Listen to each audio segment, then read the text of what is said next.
अस्सलाम वालेकुम। आज का जो हमारा टॉपिक है वो है डिस्कवरी ऑफ सेल। सेल को जो डिस्कवर किया था उस साइंटिस्ट का नाम था रॉबर्ट हुक इन 1665। रॉबर्ट हुक ने इन 1665 में सेल को डिस्कवर किया था। उसने सेल को डिस्कवर करने के लिए पीस ऑफ अ कॉर्क लिया था। कॉर्क एक प्लांट है, उसका इसने पीस लिया, उसको अंडर द माइक्रोस्कोप इसने स्टडी किया। स्टडी करने के बाद इसको हनी कॉम्ब लाइक स्ट्रक्चर नजर आए, कुछ इस तरह के स्ट्रक्चर इसको नजर आए। इस तरह के कुछ स्ट्रक्चर्स को इसने नाम दे दिया सेलुला। ठीक है, कुछ टाइम के बाद इसने यही वर्ड सेलुला कन्वर्ट कर दिया इनटू सेल। अब ये थी मुख्तसर सी इसकी जो है वो डिस्कवरी ऑफ सेल। अब हम सेल को स्टडी कर लेते हैं कि सेल क्या है। अगर हम इसकी डेफिनेशन देखें तो cell is a basic structural and functional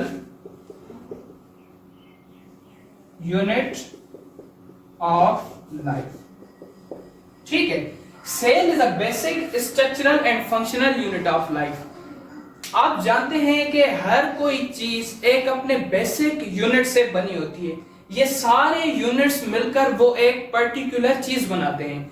इसी तरह से हम जो इंसान हैं या जितने भी लिविंग ऑर्गेनिजम्स हैं वो भी इन स्मॉल यूनिट्स यानी कि बेसिक यूनिट्स से मिलकर बने हैं हम भी। तो वो बेसिक यूनिट्स क्या है? हमारे सेल हैं। ठीक है, इस डेफिनेशन का मतलब कुछ इस तरह से है। अब एक और साइंटिस्ट आया जिसका नाम था रॉबर्ट ब्राउन। ठीक है, रॉबर्ट ब्राउन एक और साइंटिस्ट आया इन 1831। ठीक है, 1831 में रॉबर्ट ब्राउन ने सेल पे जो है वो मजीद स्टडी की।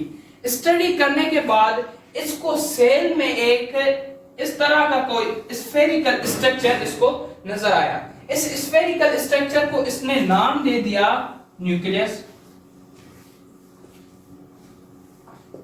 ठीक है, अब आपको आई थिंक यहां तक हर चीज क्लियर हो गई होगी। मैंने सिंपली और इजी तरीके से आपको ये दो चीजें एक्सप्लेन की हैं। अब हम आते हैं नेक्स्ट जो सेल पे और जो ऑब्जर्वेशंस हुई या उस पे स्टडी हुई उसको डिस्कस कर लेते हैं। ठीक है,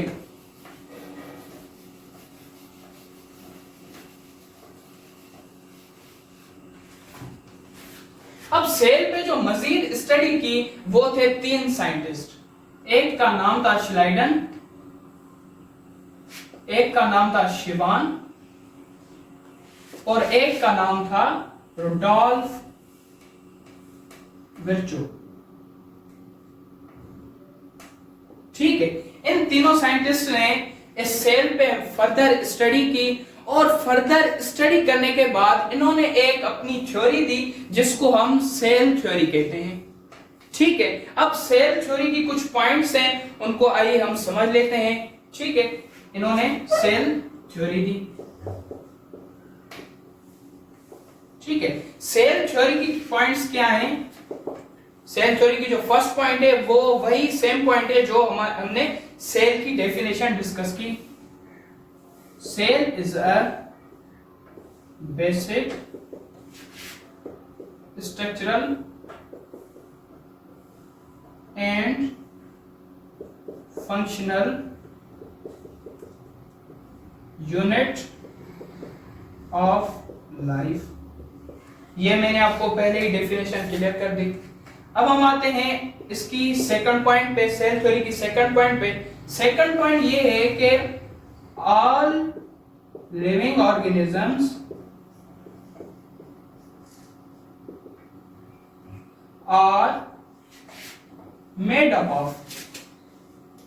made up of one or more cells। ठीक है, मैंने आपको बताया कि हम इन्हीं बेसिक यूनिट्स से मिलकर बने हैं, तो इस पॉइंट की भी मीनिंग कुछ इस तरह से हुई कि all living organisms are made up of one or more sales.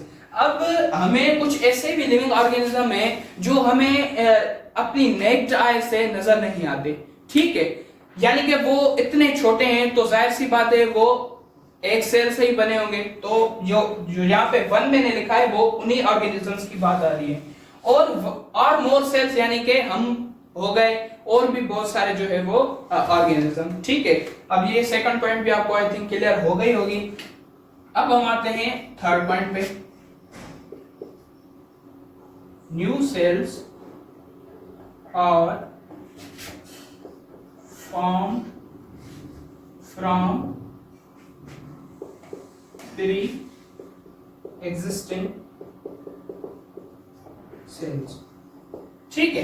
अब ये जो सेल्स हैं हम जैसे पैदा होते हैं तो उस टाइम पीरियड से लेकर हम जो भी जितने भी हमारे डेज या ईयर्स गुजरते जा रहे हैं, इन सेल्स की डिवीजन उनमें होती रहती है, ठीक है। अब कहां से डिवीजन होती है, ये जो पिछले जो सेल्स मौजूद हैं हमारी बॉडी में उनसे न्यू सेल्स फॉर्म होते हैं, ठीक है। इसी तरह से जितनी भी लाइफ जिन चीजों में एग्जिस्ट करती है उनका प्रोसेस इसी तरह से आगे चलता रहता है और वो सरवाइव करते रहते हैं, ठीक है।